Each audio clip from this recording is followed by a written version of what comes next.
안녕하십니까. 5월 16일 화요일 말씀 묵상 함께 시작하겠습니다. 오늘도 말씀으로 하루를 시작하시는 귀한 성도님들의 가정과 생업 가운데 주님께서 주시는 은혜와 도우심이 충만하시기를 기도합니다. 오늘 본문은 사무엘상 29장 1절에서부터 11절까지 말씀입니다. 어제까지 우리가 사울의 모습을 살펴보았는데 어제 그 사울의 모습과 대조해서 다윗의 모습은 어떠한가 살펴보겠습니다. 그리고 진정한 경건이란 무엇인가의 문제를 다루게 될 것 같습니다. 사울이 보이는 모습과 다윗이 보이는 모습이 서로 대조가 되면서 우리가 보통 생각하는 그 경건이라는 것이 어떤 것인지를 한번 정립해 볼 수 있었으면 좋겠습니다. 말씀 보시기 전에요, 저희 함께하는 교회 성도들이 광고를 부탁해서요, 이번 주 돌아오는 주일 오후 2시에서 4시 한 2시간 동안 저희 교회에서 플리마켓이 열립니다. 여러가지 집에 있던 물건들을 내어놓고 함께 나누면서 그 지역사회 가운데 들어가기 위한 노력인데요. 혹시 가까운 데 사시는 분들이 계시다면 저희 함께하는 교회는 위례에 있습니다. 위례에 가까운 곳에 계신 분들이 있으시다면 시간 되시면 5월 21일 주일날 오후 2시에서부터 4시 사이에 함께하는 교회, 함께하는 공간에 한번 방문해 주시면 어떨까 생각합니다. 그때 오시면 커피 한 잔은 그냥 무료로 드리겠습니다. 그럼 말씀 보시겠습니다.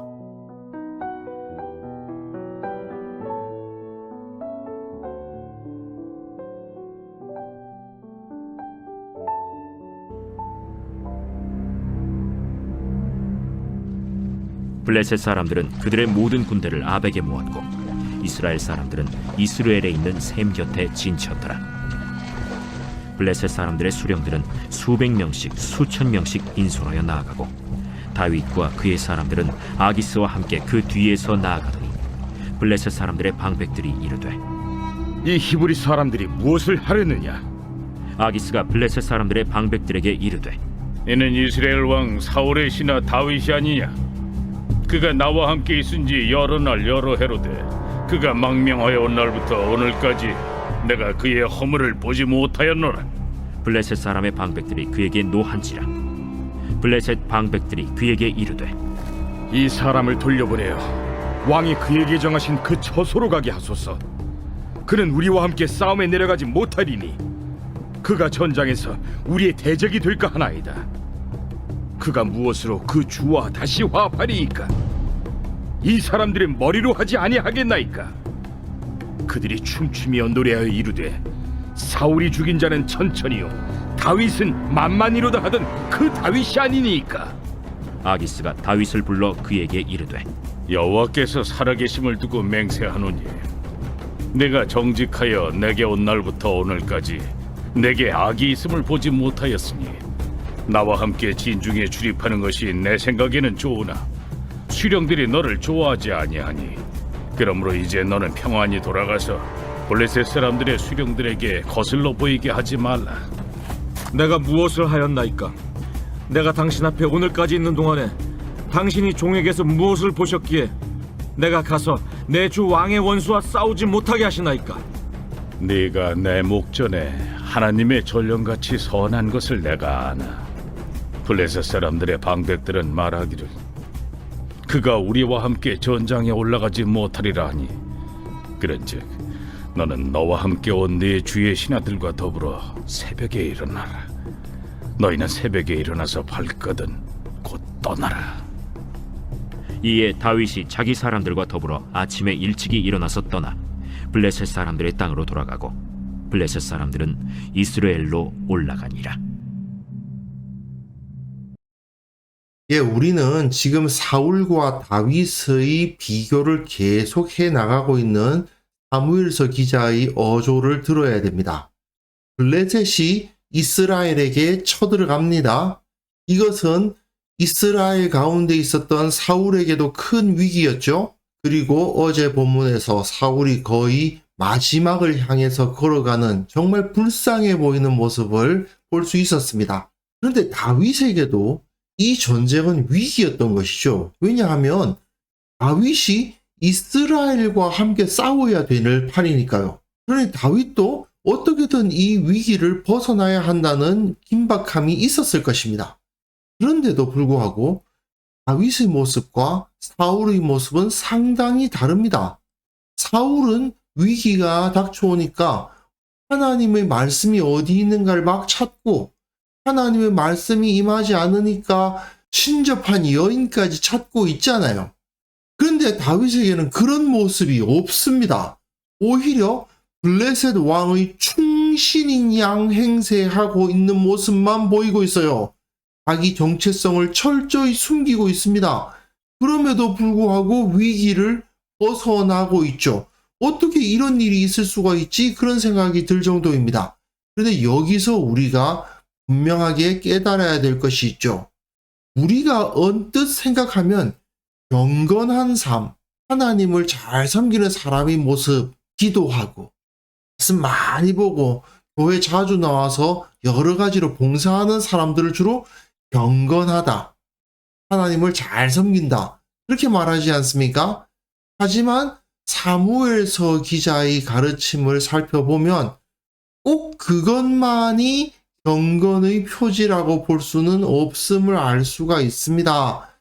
블레셋 사람들이 군대를 아벡에 모았습니다. 이스라엘 사람들은 이스라엘에 있는 셈 곁에 진을 쳤습니다. 이제 전쟁이 바로 무르익고 있는 것이죠.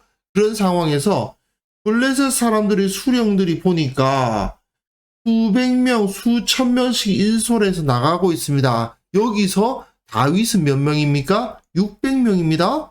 각자 자기가 인솔해 나가는 군대가 따로 있는데 다 숫자가 제각각인 거죠. 그런데 다윗도 결코 작지 않은 겁니다. 다윗과 그의 사람들은 아기스와 함께 그 뒤에서 나아가고 있는데 이 방백들이 보니까 아니 이 히브리 사람들 뭐 하는 거냐? 아기스가 말합니다. 블레셋 사람들이 방백들에게 이는 이스라엘 왕 사울이시나 다윗이 아니냐? 그가 나와 함께 있은 지 여러 날 여러 해로 돼. 실제로는 1년 4개월밖에 안 됐어요. 그런데 여러 날 여러 해라고 말하고 있어요.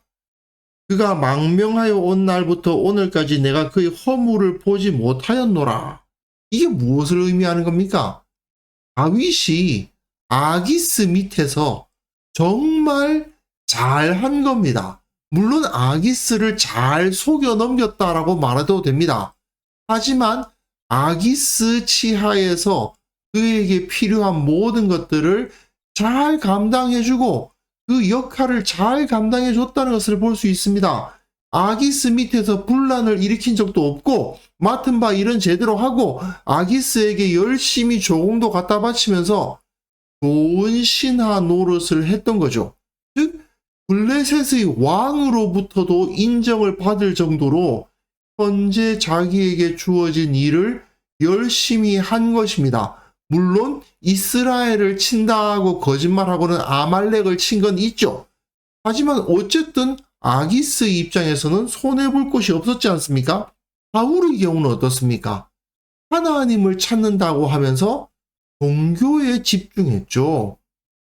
제사를 드린다든지 선지자를 찾는다든지 꿈에서 뭔가 이상을 본다든지 그런 걸 추구했는데 다윗은 그냥 일상에 충실했던 거예요. 블레셋 왕 아기스의 신하로서의 역할에 충실했던 겁니다. 굉장히 놀라운 가르침이라고 볼 수 있습니다.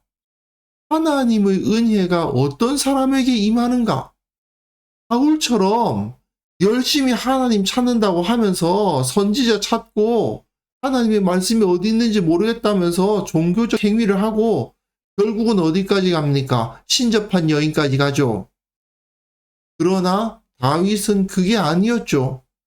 오히려 하나님의 대적 가운데 있었지만 그 가운데서 그 일을 최선을 다하면서 살아갑니다.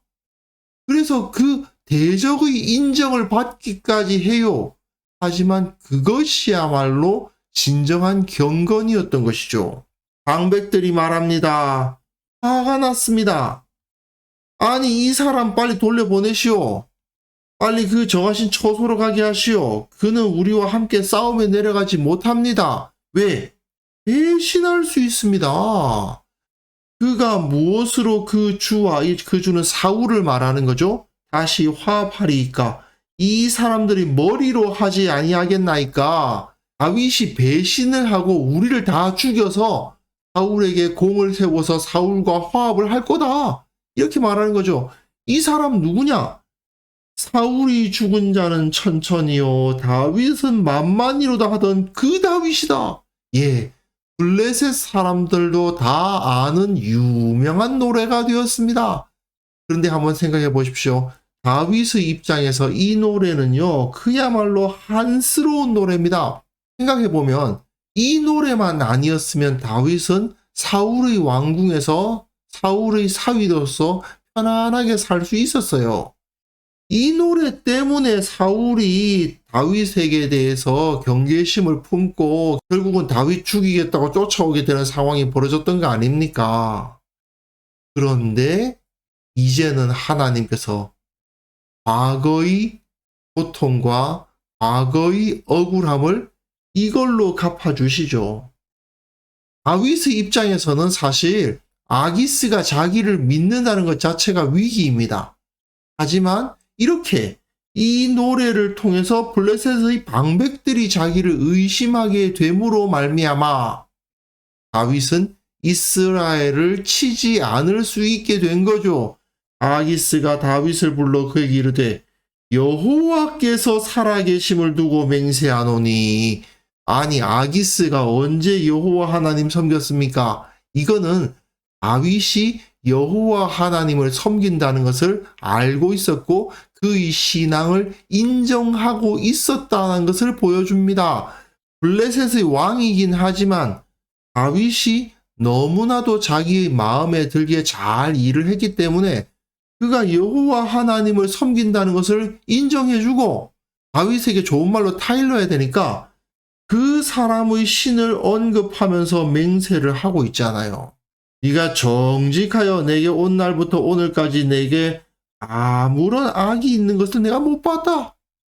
나와 함께 진중에 출입하는 것이 내 생각에는 좋다. 그런데 문제는 수령들이 너를 안 좋아하는구나. 그러니 이제 평안히 돌아가라. 블레셋 사람들 수령들에게 거슬러 보이게 하지 말자. 이렇게 좋은 말로 돌아가라고 하고 있습니다. 사실 아기스는 방백들의 반발 때문에 다윗을 돌려보낸 거지만 다윗의 입장에서 봤을 땐 정말 잘 됐죠. 정말 다윗은 속으로 뛸 듯이 기뻐했을 것입니다. 다윗이 이 노래 때문에 얼마나 힘들고 얼마나 억울하고 결국은 이 노래 때문에 블레셋까지 들어온 거예요. 하지만 또한 이 노래 때문에 이스라엘과 싸우지 않을 수 있게 되었다는 것. 하나님의 섭리 안에서 모든 것이 합하여 선을 이루게 하시는 그 주님께서 다윗에게 복을 주신 거죠. 이 노래를 다윗은 정말 한스럽게 생각했겠죠. 정말 이 노래가 싫었을 겁니다. 하지만 이 노래야말로 자기를 이스라엘의 왕으로 세운 노래가 되었구나 하는 것을 이제 깨닫게 될 겁니다. 그리고 다윗은 속으로는 너무나도 기뻤겠지만 나 뭐 했습니까? 억울합니다. 뭐 이렇게 얘기하고 있는 거죠. 내가 가서 내 주 왕의 원수와 싸우지 못하게 하십니까? 내가 뭐 했다고? 나 정말 왕께 충성을 바치지 않았습니까? 이러면서 왜 내가 못 싸웁니까? 이러고 있죠. 이렇게 반응하는 다윗에게 아기스가 하는 말이 매우 중요하죠. 아기스가 다윗에게 대답하여 이르되 네가 내 목전에 하나님의 전령같이 선한 것을 내가 안다. 예, 다윗이 아기스에게 얼마나 잘했던가 하는 것을 알 수가 있죠. 블레셋 사람들이 방백들은 우리 전쟁에 못 온다 라고 이야기하니까 어쩔 수 없다. 2번 말함으로써 확실한 것으로 말하고 있죠. 그런즉 너는 너와 함께 온 내 주의 신하들과 더불어 새벽에 일어나라. 새벽에 일어나서 발거든 곧 떠나라 하는 명령이 떨어지고 다윗은 일찍 일어나서 떠나서 블레셋 사람들이 땅으로 돌아가는 것을 볼 수가 있습니다.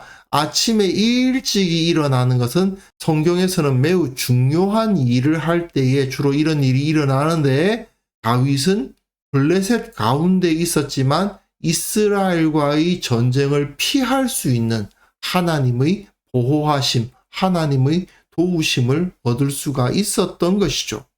자, 우리는 여기서 다윗이 단순히 운이 좋았다고 생각해서는 안 됩니다. 다윗은 자기를 그토록 괴롭히고 죽이려고 하는 사울을 여호와의 메시아라고 인정했기 때문에 그를 직접 치지 않기 위해서 블레셋으로 피했죠. 거기서도 이스라엘의 대적들만을 치면서 이스라엘에게 이로운 일을 하려고 최선을 다했죠. 그 가운데 또한 그 블레셋 왕 아기스에게도 정말 잘 섬겼던 겁니다. 이 가운데에서 다윗은 거대한 제사를 드리지도 않았고 금식한다거나 하는 종교적인 열정을 보이지도 않았습니다. 다만 자기가 처한 현실에서 하나님을 인식하면서 하나님께 순종하는 길은 무엇일까? 이스라엘에게 선하게 행하는 길은 무엇일까? 그거 생각하면서 살았습니다. 종교적 행위는 사울이 훨씬 더 뛰어났을 것입니다. 중심을 보지 못하고 그 외모만 보는 사람들의 입장에서 봤을 때에는 사울이 훨씬 더 경건해 보였을 것입니다. 다윗은 그저 성실히 일하는 사람이지 열정적으로 하나님께 기도하고 하나님을 위해서 헌신하겠노라 외치면서 뜨거워 보이지 않잖아요. 하지만 진짜 경건한 사람은 누구인가? 사무엘서 기자는 이를 통해서 참된 신앙은 제사가 아니라 매일의 일상을 통해서 드러나는 것이라고 가르치고 있는 겁니다. 참된 신앙은 예배당에서 드러나는 게 아니고요. 우리의 직장에서, 우리의 가정에서, 친구 관계에서, 일상생활에서 드러나는 겁니다. 하나님의 도우심을 얻는 자는 예배를 많이 드리는 사람이 아니라 그 삶 속에서 하나님의 뜻에 순종하는 사람입니다. 일상에서 내가 맡은 책무에 충실한 사람입니다. 그래서 이 시간 기도하실 때에는요, 내 삶의 모든 영역에서 최선을 다해 주님께 영광을 돌리게 하여 주옵소서. 일터와 예배당이 구분되는 삶이 아니라 모든 삶 가운데 주님을 의식하며 살아가는 자가 되게 하옵소서. 함께 기도하는 시간 가졌으면 합니다.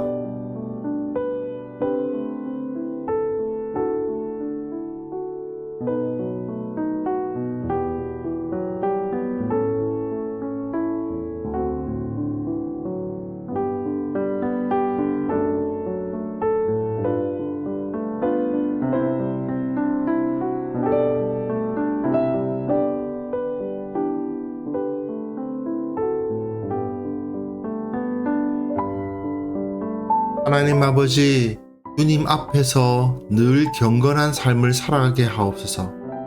예배당에서만 경건한 것이 아니고 기도 시간에만 경건한 것이 아니고 내 삶의 모든 영역에서 최선을 다해 살아가는 삶을 통해서 주님께 영광을 돌리는 참된 경건한 사람, 참된 신앙인이 될 수 있도록 주께서 저를 붙들어 주시기를 원하고 바랍니다.